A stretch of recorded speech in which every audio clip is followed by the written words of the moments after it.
성령을 앞서지 말라. 하나님의 말씀은 에스겔 47장 1절로 5절입니다. 그가 나를 데리고 성전 문에 이르시니 성전의 앞면이 동쪽을 향하였는데 그 문지방 밑에서 물이 나와 동쪽으로 흐르다가 성전 오른쪽 제단 남쪽으로 흘러내리더라. 그가 또 나를 데리고 북문으로 나가서 바깥길로 꺾여 동쪽을 향한 바깥문에 이르시기로 본즉 물이 그 오른쪽에서 스며 나오더라. 그 사람이 손에 줄을 잡고 동쪽으로 나아가며 천척을 측량한 후에 내게 그 물을 건너게 하시니 물이 발목에 오르더니 다시 천척을 측량하고 내게 물을 건너게 하시니 물이 무릎에 오르고 다시 천척을 측량하고 내게 물을 건너게 하시니 물이 허리에 오르고 다시 천척을 측량하시니 물이 내가 건너지 못할 강이 된지라 그 물이 가득하여 헤엄칠 만한 물이요 사람이 능히 건너지 못할 강이더라. 이 시간에는 성령을 앞서지 말라는 제목으로 말씀을 묵상하겠습니다. 성령을 앞서 간다는 말의 뜻은 성령의 흐름을 방해하고 반박하고 부정하고 반대하고 빈정대고 의심하는 태도를 말합니다. 하나님께서 하시는 일과 하나님께서 하시지 않는 일을 뒤섞어서 판단하는 경우 성령을 가로막고 앞으로 질주할 수 있습니다. 또 성령의 역사를 상품화하는 것도 성령을 따돌리는 행위라고 할 수 있습니다. 우리가 하나님의 일을 할 때에 신령한 지식도 없이 단지 열심만 가지고 들떠서 하나님의 일을 하게 되면 성령을 앞서는 실수를 범하기 쉽습니다. 바울이 성령을 거스르며 초대교회를 핍박했을 때 예수님께서는 바울에게 나는 내가 핍박하는 예수라고 2번씩이나 말씀하셨습니다. 바울은 이 말을 듣고 매우 놀랐을 것입니다.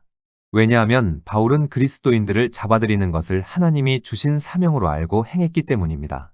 그런데 이 일이 바로 예수님을 핍박했던 것입니다. 다시 말해 바울은 열심을 가지고 하나님의 일을 했지만 실상은 성령을 거스리고 있었던 것입니다. 이처럼 신령한 지식이 없이는 우리도 바울과 같은 실수를 범하게 됩니다. 물론 바울도 회심한 후에는 성령의 인도하심에 순종하는 사람으로 변화되었습니다. 회심 전에 바울의 모습을 통해서 우리가 알 수 있는 것은 성령의 역사는 인간의 이성과 지식과 경험으로 판단되어질 수 있는 것이 아니기 때문에 생각과 입술을 조심해야 한다는 것입니다. 그리고 자신의 열심이 정말 하나님 안에서의 열심인지 자기 감정적인 열심인지 고민해 봐야 한다는 것입니다. 초대교회 성령의 역사는 그 누구도 경험해 본 적이 없는 것이었습니다. 말세에 늦은 비성령의 역사 역시 우리가 지금까지 경험해 보지 못한 새로운 일들이 벌어질 것입니다. 그러기 때문에 우리는 우리가 경험해 보지 못한 성령의 역사가 나타날 때 판단하기보다는 신중해야 하며 하나님께 맡겨야 합니다. 베드로는 자신의 이성과 지식과 경험을 초월하여 성령의 인도하심에 순종했던 사람입니다. 베드로는 성령의 인도하심에 민감하게 반응했던 것입니다. 베드로는 성령의 지시에 따라 이방인인 고넬료 가정에서 복음을 전하게 되었고 이방인들은 베드로의 설교를 듣고 성령도 받고 세례도 받았습니다. 당시 유대교의 관습이나 율법으로는 유대인들이 이방인과 함께 할 수 없었고 선민이 아니기 때문에 복음을 전할 수도 없었습니다. 이러한 역사적 배경과 유대교의 관습이나 율법을 떠나 베드로는 성령의 인도하심에 순종했던 것입니다. 이처럼 우리도 자신이 알고 있는 모든 것을 포기하고 성령의 인도하심을 따라야 할 때가 있습니다.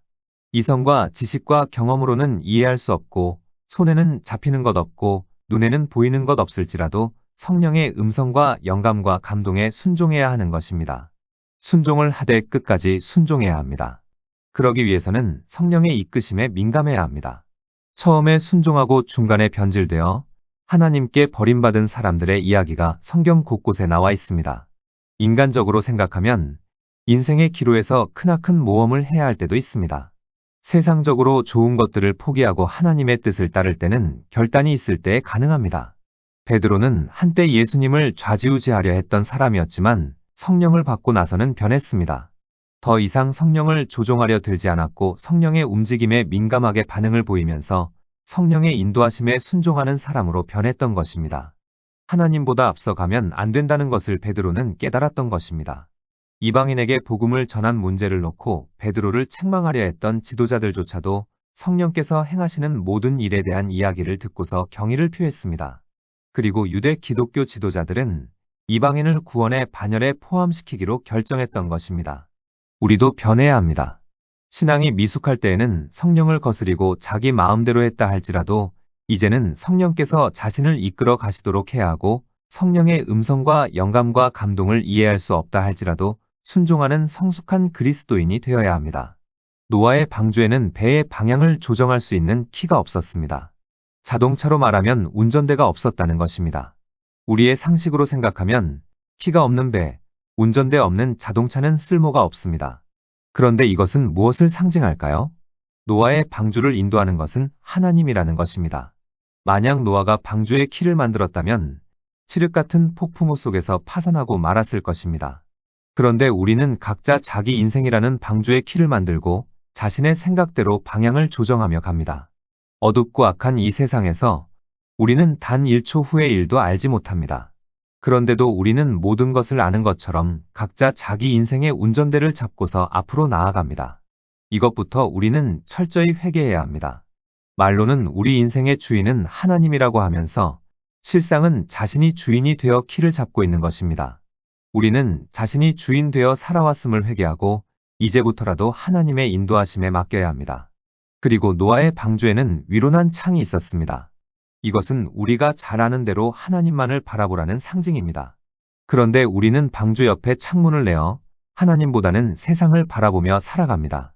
노아의 방주에 키가 없었던 것처럼 우리는 각자 자기 인생의 방주에 붙여놓은 키를 없애버리고 방주 옆에 있는 창문은 닫아버리고 세상이라는 망망대해에서 죽든지 살든지 흥하든지 망하든지 온전히 주님께 맡기며 이끄심에 순종해야 합니다. 내가 운전하면 내 인생이 파선하고 좌초당할 수 있지만 하나님이 운전하시면 비바람이 몰아치고 장대비가 쏟아져도 안전한 폭우로 인도하십니다. 하나님의 영은 인간의 허락을 받지 않고 독자적으로 흐릅니다. 그래서 자아를 온전히 내려놓지 않으면 성령의 인도하심에 순종할 수 없는 것입니다. 자아가 성령의 인도하심을 거부하기 때문입니다. 성령의 생수는 하나님의 보좌에서 흘러나오는 것이지 인간이 공급하는 것이 아닙니다. 성령의 계획은 인간이 개조할 수 없습니다. 성령의 강물이 흐르는 길은 성령의 뜻에 따라 결정되며 우리의 의사에 따라 되지 않습니다. 또 우리가 지금까지 가보지 못한 익숙지 않는 길로 성령의 강물은 흘러가는 경우가 많다는 것입니다. 이 말을 쉽게 표현하면 각자가 경험하지 못한 새로운 길로 인도하시는 경우가 많다는 것입니다. 그래서 많은 사람이 성령의 인도하심에 순종할 것인가 아니면 거부할 것인가를 고민합니다. 내가 경험하고 아는 길이라면 그냥 순종할 수 있는데 그렇지 못한 때가 더 많기 때문입니다. 그래서 자아를 포기한 사람만이 성령의 인도하심에 온전히 순종할 수 있습니다. 그렇다면 우리가 성령의 인도하심에 처음부터 온전히 순종할 수 있느냐는 것입니다. 그렇지 않습니다. 본문을 보면 에스겔의 환상에 나타난 강물의 깊이가 점차로 깊어졌던 것을 알 수 있습니다.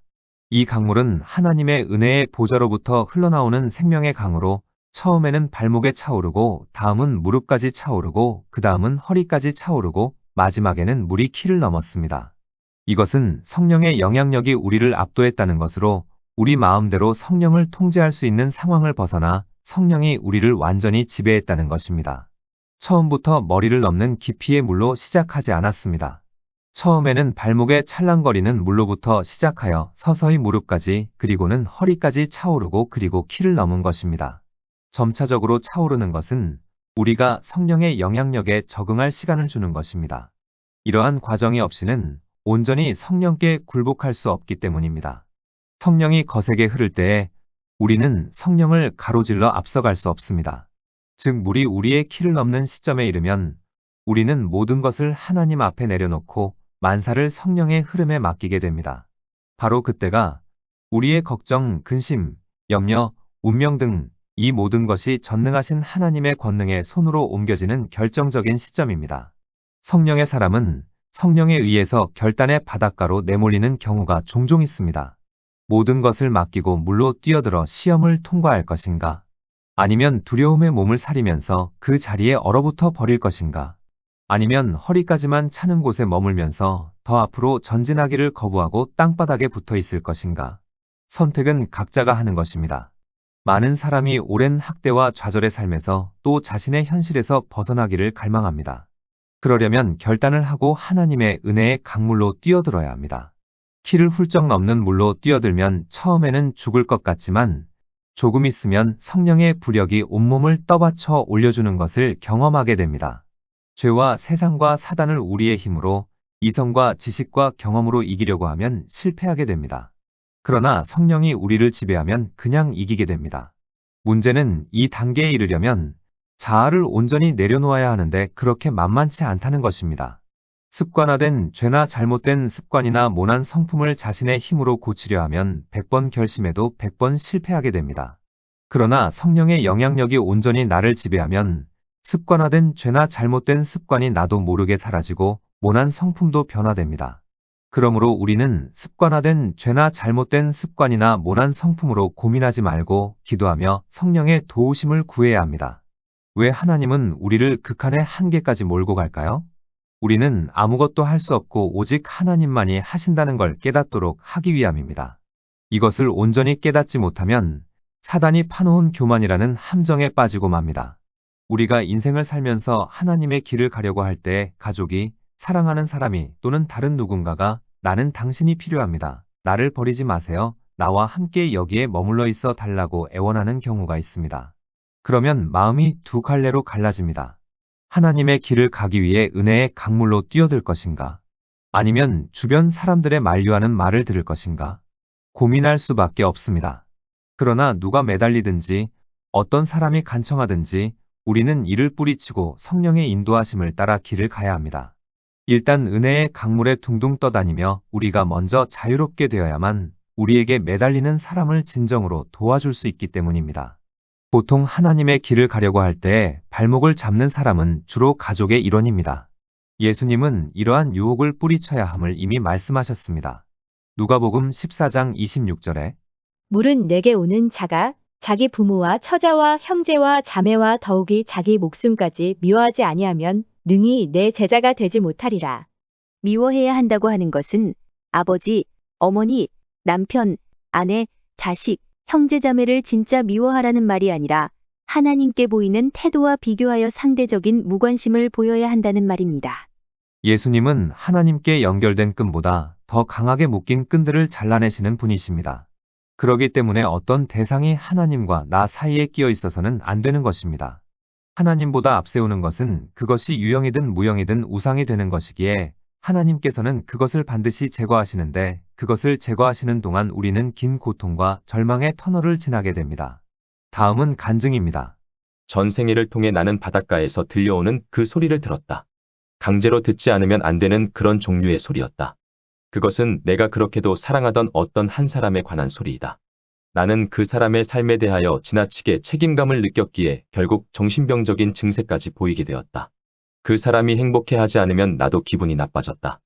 그 사람이 운세에 휩싸이면 나도 덩달아 그렇게 되었다. 나는 그 사람과 우리 가족 전체와의 연관관계를 곰곰이 숙고해 보았다. 나는 그 사람의 인생의 문제를 풀어보려고 거의 인생을 다 바쳤다고 말할 수도 있다. 나는 심한 자책감을 느끼고 최선을 다했으나 나의 노력은 항상 수포로 돌아갔다. 그 사람의 감정이 오르락내리락 할 때마다 나의 인생도 따라서 흔들렸다. 나의 인생은 그 사람의 감정의 오르막과 내리막에 휘말려 안정감이 없고 항상 혼란스러웠다. 심지어는 내 남편까지도 나와 그렇게까지 감정이 섞이지는 않았다. 나는 그 혼란스런 인간관계로 몇 년간을 고생해야 했다. 물론 그것이 건강치 못한 관계라는 것쯤은 나도 알고 있었다. 그렇지만 그런 불건전한 관계를 끊어버릴 수가 없었다. 왜냐하면 그분에 대한 나의 사랑과 존경을 반드시 보여주고 싶었기 때문이다. 그렇지만 그 사람이 나에게 너무나 교묘한 심리적 조종을 하기에 참으로 내 삶은 어려웠다. 마침내 아래의 성경 구절을 가지고 찾아온 내 절친한 친구에게 나는 내 속사정을 털어놓았다. 마태복음 10장 34절로 35절에 내가 세상에 화평을 주러 온 줄로 생각하지 말라. 화평이 아니여 검을 주러 왔노라. 내가 온 것은 사람이 그 아버지와 딸이 어머니와 며느리가 시어머니와 불화하게 하려 함이니라. 이 성경 구절을 처음 읽을 때 나는 예수님의 표현이 좀 심하다고 생각했다. 기독교인이 되었다고 해서 왜 친족들을 거스르고 갈라서야 하는가? 나는 소외되고 싶지 않았다. 나는 만사가 평안하고 원만하길 바랐다. 나는 이 성경 구절을 거듭 읽어보았다. 그런데 성경 구절을 읽는 중에 천사가 큰 칼을 들고 내 앞에 서 있는 환상이 보였다. 그는 빛나는 칼을 똑바로 치켜 세워 들고 서 있었다. 그때 주님의 음성이 들렸다. 내가 검을 너희 둘 사이로 지나가게 하겠다. 그때 천사가 나의 허락을 기다리는 걸 직감할 수 있었다. 내가 동의하지 않으면 칼로 내리치지 않을 기세였다. 그러나 주님의 음성은 계속 들렸다. 이 검은 파괴를 위한 검이다. 내 검은 양날을 가졌는데 한쪽은 잘라내버리고 다른 쪽은 수술하고 치유한다. 그러면서 주님은 히브리서 4장 12절을 생각나게 하셨다. 하나님의 말씀은 살아있고 활력이 있어 좌우의 날선 어떤 검보다도 예리하여 혼과 영과 및 관절과 골수를 찔러 쪼개기까지 하며 또 마음의 생각과 뜻을 판단하나니 나는 내 자신의 인간관계에 대해 깊이 숙고해 보았다. 그러자 그 사람으로부터 인정받으려는 욕구에 시달리고 있는 내 자아의 모습이 드러났다. 나는 성령의 계시를 통해 오직 예수님만이 채워주실 수 있는 이러한 종류의 욕구를 인간에게서 채우려고 발버둥을 쳐서 생겨난 불행을 엿보게 된 것이다. 내가 항상 낙담하며 삼건 너무나도 당연한 이치였다. 결국 나는 내가 스스로 할 수 없는 건 예수님께서 하시도록 맡겨야 한다는 걸 깨닫게 되었다. 물론 예수님이 우리를 묶고 있는 모든 종류의 끈에 대해서 하나하나 상세히 명명해 주지 않을 수도 있다. 그러나 확실한 것은 예수님은 우리를 묶고 있는 모든 끈을 잘라주시고 해방시켜 주시기 원하신다는 것이다. 즉시 나는 그 사람에게 사랑 이외에는 다른 빚을 진 것이 없다는 걸 깨달았다. 물론 관계의 개선은 하루아침에 이루어지지 않았다. 그렇지만 계속 변해서 이제는 매우 건강한 관계가 되었다. 여기까지가 간증입니다. 이 간증에서처럼 우리들 중에는 꼬여있는 인간관계를 잘라버릴 말씀의 검이 필요한 사람도 있을 것입니다. 우리는 스스로의 힘으로 인간관계를 어떻게든 잘 해보려고 노력하는 것을 중단해야 합니다. 만약 하나님이 아닌 사람에게 인정받으려고 하면 늘 불안과 두려움 속에서 살게 됩니다. 누군가에게 인정받으려고 하면 자신의 부족함과 연약함을 그 사람에게 보이지 않으려고 하고 가슴을 조아리면 살아가기 때문입니다. 그러나 사람들이 어떻게 보든 하나님께만 집중하고 하나님과 나 사이에 막힌 담이 없도록 살면 평안한 삶을 영위할 수 있게 됩니다. 또 누군가가 나를 미워하는데 그 사람과 사이좋게 만들겠다고 노력한다고 해서 상대방이 나를 좋아하는 것도 아닙니다. 누군가가 나를 미워할 때 미워하는 이유가 무엇 때문이라고 말을 한다 할지라도 실상은 그게 아닌 경우가 대부분입니다. 한마디로 말하면 이유는 핑계일 뿐이고 그냥 싫다는 것입니다. 그러기 때문에 누군가가 나를 미워하고 싫어한다 해도 하나님께 맡겨버리고 휘둘리지 말아야 합니다. 그러면 하나님께서 끊을 것은 끊어내시고 회복시킬 건 회복시켜 주십니다. 우리는 남편, 아내, 자녀, 친구, 사랑하는 사람, 걱정, 근심, 염려, 그리고 특히 자기 자신에 관한 문제 모두를 하나님의 돌보심에 맡겨야 합니다. 그러면 이전에 맛보지 못한 해방감과 놀라운 축복을 경험하게 될 것입니다. 또 돈이나 권력이나 명예를 가지고 우리를 조정하려고 하는 사람들도 있습니다. 나에게 잘 보여. 그럼 돈을 줄게. 나에게 잘 보여. 그럼 높은 자리 하나 줄게. 이러한 유혹에 우리는 휘둘려서는 안 됩니다. 우리를 높이고 낮추는 것은 하나님이시기 때문입니다. 오직 예수님만이, 오직 성령만이 내 삶의 인도자가 되어야 합니다.